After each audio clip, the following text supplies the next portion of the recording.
Hi guys, it's Dave here from Metal Ruse, and I have the mighty Mike Muir here of Infectious Grooves. How you going, mate? Doing really good. Yeah. It's a little hectic. It's getting even more hectic, but I nothing I can't handle and in the good way, I guess. Yeah, You know. yeah. You probably must be pretty used to hectic. Your lifestyle must be pretty hectic. You've toured for most of it, hey? Yeah, and there's always little obstacles. There's always the few extra emails that like, hey, we got a problem, or hey, this just came up, and you have to deal with certain things that you weren't expecting. Always some obstacles, some work permit issues, all kinds of stuff. But Yeah, yeah, it's all good. yeah. All right, so we're here to talk about Infectious Grooves today, but so I've listened to Infectious Grooves obviously and Suicidal since the '90s, but how hard's it been to kind of keep that touring? I know you kind of take time off from this because it's everyone's side project, but keeping that kind Yeah. of going through all the years of all the other busy people's lives. Yeah, well, obviously, it's very difficult, and finding time to do things with, especially with Robert. He's in Metallica, and it's Yeah. like that's a full time and a half job for Oh him, yeah. not just the touring, all the stuff that he does. And so we had actually had a couple while they were recording. Metallica had some time off, and we in November of 2019 we headlined a festival down in Brazil, and it was great. And we were supposed to do like a bunch of festivals, big festivals in Europe in 2020, and something called COVID happened, Yeah. and so that got all canceled. And then obviously you couldn't really plan anything. No one knew what was going on. Now Metallica's getting back on their schedule. And long story short, Robert said, dude, I got a 2 week window that we're definitely not doing anything. And so it's like, You grabbed it. what can we do? And I was like, well, we were just in Australia. Um, uh, Basically had to do the tour ourselves. Because of other situations. I go, I think we could put it together. Ideally, that's not enough time, but we can't do it another time. And so got on the phone and just kind of like, can we even do this? Get the venues, and it's a little bit the difficult with the shortness of it, but that was it. And then the next one we had was Brooks, who was usually plays with us, Wackerman. He was fine, and then he said, Avenged Sevenfold just added a bunch of dates. I can't do it. And so we're like, can you move it this time? Nope. Can you move it here? Nope. Can you move it here? Nope. So we're like, we went to Robert. I said, either we do it now, or we really can't set it up because something's always going to come up, and it's not fair to do it the proper way where you're now 6 months ahead or whatever. Yeah. So we go, let's do it, and we'll worry about everything afterwards. And so then we had to sort the drummer out, and we didn't really know who we were going to use. And with Infectious, it's also, we started with, Stephen Perkins did our first tour with James Addiction. And then they were obviously very busy. And then we got Josh Freeze, when he was 17 years old, played Yeah. with Infectious. And then, he's in Foo Fighters now, but he played with, everybody, Sting, Guns N' Roses, everybody. Played Yeah. on Wow. so many records that he's not credited on because, you know, uh, phantom drumming, as they call it, because people don't want to know that the drummer in their band didn't play on it. So Yep. he's Yep. played on so many things and stuff. Amazing drummer. And then we got Brooks Wackerman when he was 14 years old, and he was Yeah. just this cute, gnarly. And so there's quite a legacy of the drummers there. And we wanted to get somebody that could carry that torch and was there. And so it's funny because we were kind of saying, well, I told Robert, well, you put a list together, I'll put a list together, and then we'll kind of see who's touring and who's available, and we'll try to do it. And my middle son, who's 14, was asking, he goes, who are you gonna get to Brooks can't do it, who are you gonna get to play drums? And I'm like, we're not sure, we're putting a list together. He goes, you gonna ask Jay? And so my son, his two favorite drummers are Lars and Jay Oh yeah. Weinberg and stuff. Yep. And I was like, I hadn't even thought of Jay, and I knew that he had surgery. And I looked and I go, it's January 1st. And he goes, I'm walking for the first time. And I'm like, ooh. And my son said, you should get Jay. I saw him. He played on the drums. He's playing the drums again. You should get, and Yeah. talk to him. And I go, I don't have his number. He goes, oh, you could get it. Robert's probably got it, So Yeah. anyhow, we went through it, and I was like, I the first tour that Jay did in Slipknot, Suicidal opened. And I'd obviously been around a lot of drummers, a lot of musicians, and I'd heard like, the drummer they got's really good. And so as I always say, I don't judge, I observe. And Yeah. Yep. I was watching him, play, and then in sound checks going like, oh, dude, this guy's actually really good. He mixes it up really well, and really versatile. He's And legendary. it always stuck out to me because, I go, he's obviously kills it in the Slipknot, but I go, he's actually really versatile drummer, really good.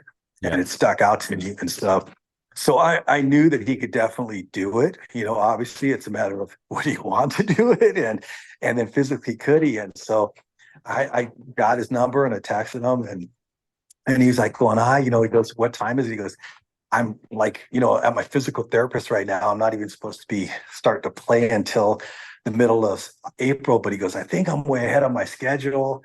And he goes, let me get back to you, and I'll tell. I'm going to be there on Monday, and it was the weekend. I go, is this one of it's not me, it's it's not you, it's me, and that kind of thing. I didn't know how to take it, but he goes, yeah, I think it's going to be all right, and this and that. And so anyhow, we talked a lot, and then we're like, let's fly out and get together, and we practice. And I was like going, you cannot tell that he's just had two major surgeries, Yeah. and he's just like, it's funny because my kids went to the practice and they're like, dude, Robert was smiling ear to ear the whole practice.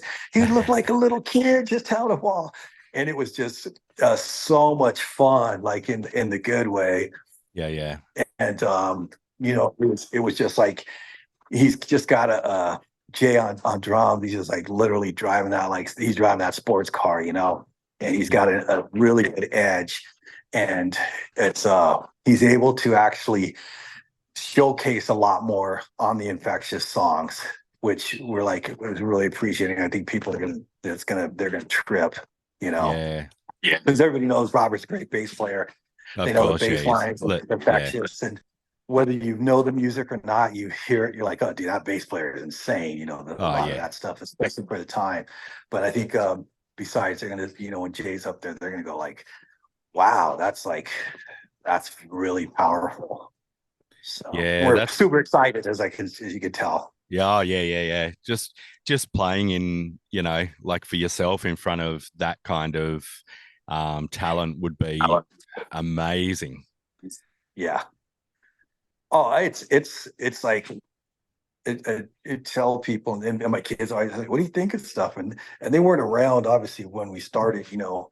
when I started, I was just a little older than they are. But Yeah.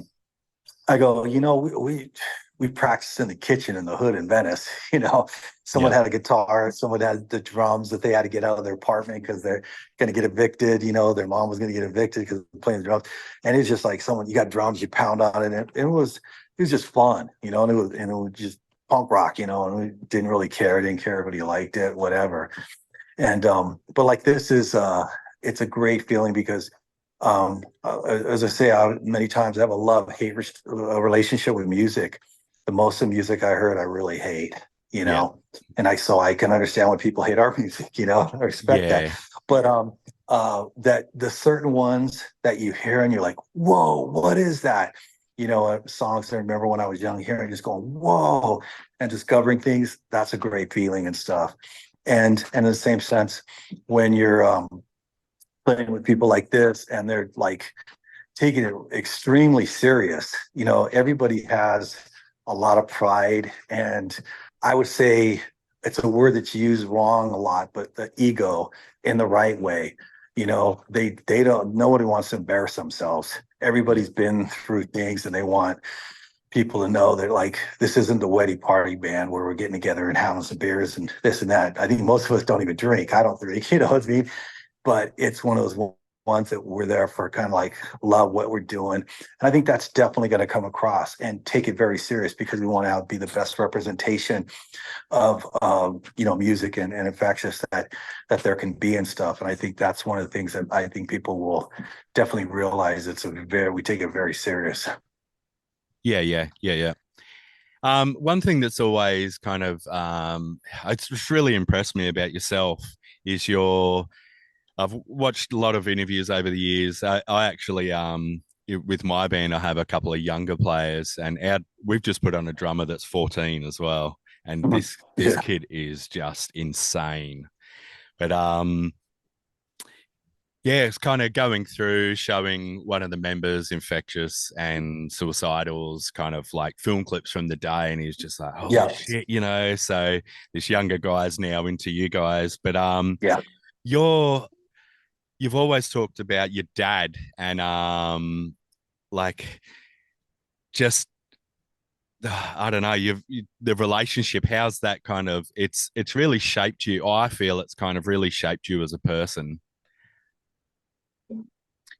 Oh, definitely. I mean, it's the same situation. I moved out when I was 16 Yeah, and wanted to prove my dad wrong, so to speak. And I yep, realized when I battled against him, I was just battling against myself. yep, yep. And I was very, very fortunate because a lot of things that my dad said to me, it's like people say things, you're like, yeah, yeah, yeah, you can repeat it, but it doesn't have any meaning. People said this too with a lot of the lyrics of Suicidal. They go, I knew the song, I could sing along, I knew all the words. And then this, situation they were in their life and they heard it and it was like, bam, all of a sudden it had a completely different meaning Yep, and yep. stuff. And I get that situation, circumstances affect people and stuff in different ways. But my dad, I remember when I was young and I tell my kids this, I go, he goes, I'm not telling you this because you got no place to go, Yeah, and yeah, because this and that. I'm telling you this because of power trip. He goes, I'm telling you that I'm bigger than you and you have to accept it. I'm telling you this because I believe it's the truth and it's what I'd want to know if I was your age. yeah, And he yeah. goes, and if it isn't what isn't true, one day you're going to come back. You'll be bigger than me, and you say, Dad, what the fuck was that shit about? And Yeah, I that's the approach that I kind of take. He said, the truth, you don't add sugar and butter to it. It just creates emotional cholesterol, yeah, yeah, and he goes, tell me the truth. If I can't handle the truth, that's on me. And he goes, and I really believe that. And it's unfortunate because I don't get into ageism thing and stuff because people say I'm old as fuck now, and I used to think 30 was old as fuck. So I yeah. understand that, but uh, you can't say things like that nowadays. No, Unfortunately, no, no. I was like, someone wanted me to talk to one of their schools, and they're like, "No, we can't have him there." And basically, it's because I would say a truth that would offend a lot of people Yeah, yeah, because they don't want to deal with that. And, I think that's unfortunate, in a certain sense, really unfortunate. And I had this one conversation with some of my son's people he went to school with and stuff. And they're like talking about, oh, you guys don't know, yeah, it's easy. You don't know what's going on, but this and that. And I told them, how many times you been arrested? How many times you been shot at? How many yeah, times have you been handcuffed, had your nose broken by the police? How many times you had your ribs broken by the police? You know what I mean? yeah, yeah. None, none, none, not any of them. And I go, you don't know what the fuck you're talking about. There wasn't cameras there. You know, you don't know, but you have this idea that everything was terrible. Now the problem is there is a lot of things that are not right. But when you say everything is not right, then nothing gets done. That's Yeah, right. yeah, You know, and that's just one of those ones that alienate people and kind of thing and stuff. And I understand that. yeah, So, but people that I care about, my dad said, people you care about, you tell them what you believe the truth is. How they Yeah. take it is fine. Yeah. Yeah. And they Yeah. come back and say, you're fucking wrong. But if no one tells them and no one says it, it's easier not to. So people don't care about them, whatever. But, you kind of, if you do care about someone, done that, you Yeah. know. Yeah. Yeah. All right. So you got end of March Australian tour, 5 dates, isn't it? Yep.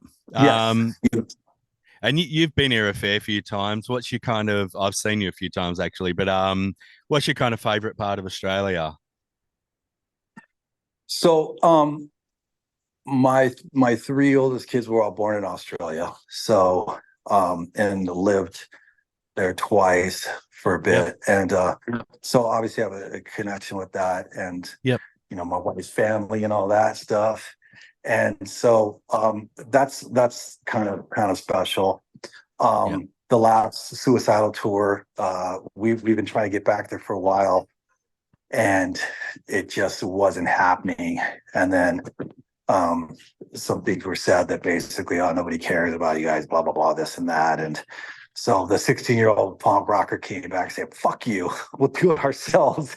So I Yep. kind of called some friends up and said, hey, can you help out? And we had done, when I was living there, did 3 shows long time ago on the Gold Coast and Sunshine Coast where I was living Yep. and Byron Bay. And Yep. so not necessarily the capital cities, but we did ourselves and we sold them all out. It was fun, Yep. And so I think there's always a way to do things. And so I'm excited. My 2 youngest boys are coming. They're all 3 of my boys are actually coming. All my whole Ah, family's nice. coming, but they haven't been there for years. Yep. And so they're really excited about that. And and it's really cool. It's like Robert, he loves Australia. He surfs all that. He Yeah. knows all the pro. He knows way more than I do, and a lot of that stuff. And so there's a kind of excitement that it's a friendship excitement, which is I think friendship, family kind of excitement, which is kind of the best thing. When Ty was just there, his son plays with us and Suicidal, and when he was Yep. there, he went out surfing with a bunch of people, this and that. The Australians have a really welcoming when they're when they like you, I guess. Yeah. Yeah. Yep. They're like, hey mate, oh mate, come on, let's do this. Yep. Sometimes too much. They want Yep. to, pull in. Come on now, man, you want to go here, blah, blah, blah. And have competitions over. Oh man, you're so good. Oh, you got to come on. Don't go with him. Yeah, it's almost like a competition thing, but it's a lot It's of so fun. true. And a good Aussie is uh is like the best. You Yep. know. Now, not all Aussies are good, No, but no, of course, of the course, of good course. ones. Yeah, and some get a little too much alcohol, then it's like anywhere. But yeah, but it's Yep. it's it's so it's really exciting, and you get those obviously the emails and the texts like, oh, I can't believe you're coming back. That's so great, and you see that excitement, and you can't help but be excited, Yeah, yeah. even more than you were. So love that. Yeah. So awesome. All right. Well, last question, and Yeah. I think this might hit a nerve with you, and I always like to ask, especially someone that has been in the industry so long. Um, I kind of had the same views as you. Well, I think I do, but got this younger drummer coming in, and for me, supporting someone like that and getting them in early because that's what they're going to do anyway, kind of thing. But what's some kind of advice you'd give to younger people kind of entering the industry now, and you know, Oh, yeah. My whole thing is just don't listen to anybody else, yep, just because do what you're going to do. most people's advice is going to be based on what's best for them. And Mm, I've always found that when people say, "Oh, if I was you," and it's like it's kind of like a salesman. Yeah, well, most people they're going for the Turbo 7.0 this, and I'm like, dude, do I look like fucking most people? You know what I yeah, mean? yeah, yeah, And if I'd listen to so many people say, "Oh, you need to do this, you need to do that," I've said no. And that was one of the things my dad said. You got to learn how to say no. yeah, And it's like, why? I don't understand why you wouldn't do that. It's great. Why are you getting upset? Why are you trying to argue to get me to do something? If it's, you know what I mean? It's like, Yeah. I don't want to do it. And there's like, oh, anybody band would want to do. Well, let them have that. Let them do that. You know. Yeah. Yeah. I think that the most important thing is my dad has said it too. He goes, you know, music is something that a lot of people use to escape life. He goes, that's the worst thing because if you're trying to escape life, you're not living, you know? And if it's something that helps you to have a better life and help other people have a better life, then you're doing something. But he goes, I don't think that's the exception. That's not the rule. And don't expect that to happen, you know, unless you are focused on that, you know, concentrate. And so I think that oversimplified, I go, it's your life. Yeah. Don't get clouded. Don't get delusional. You know, my dad said, someone says you're an asshole, doesn't mean you're an asshole. Just like if someone says you're a God, doesn't mean you're a God. You know, Yeah. Yeah. it's how you live your life and how you make those decisions. That's what really matters. And that's what's going to affect you. And ultimately, if you get out of the bed in the morning and how you take on the day, that's up to you. Yeah. So I would say, you know what? Try to be the best you that you can be, you know? And I Yeah. think a lot of people now, they say, be your true you. And I'm like, no, they're trying to get you to be somebody else. They're Yeah. Yeah. trying to get you to get a number. Because if you were you, there would be nobody else in the world like you, Yeah. you know? And you don't do that by the clothes you wear. You don't do that by what, you know, self-titled uh, names you give yourself or something. You do that by the way you live and the actions Yeah. and people that other people go, dude, that fucking dude, that's, you know, spot on. You know, I Yeah. respect that. So that's not fitting in, that's standing out. That's a whole nother argument for another time. That's right. All right. Well, thanks so much for your time, and I'll see you in Sydney. But Cool. Looking forward to it. yeah, sweet. Thanks heaps for your time, and Okay. have a great tour. Appreciate it. Thanks so much. We'll see you there. See you there. Okay. Late. Bye.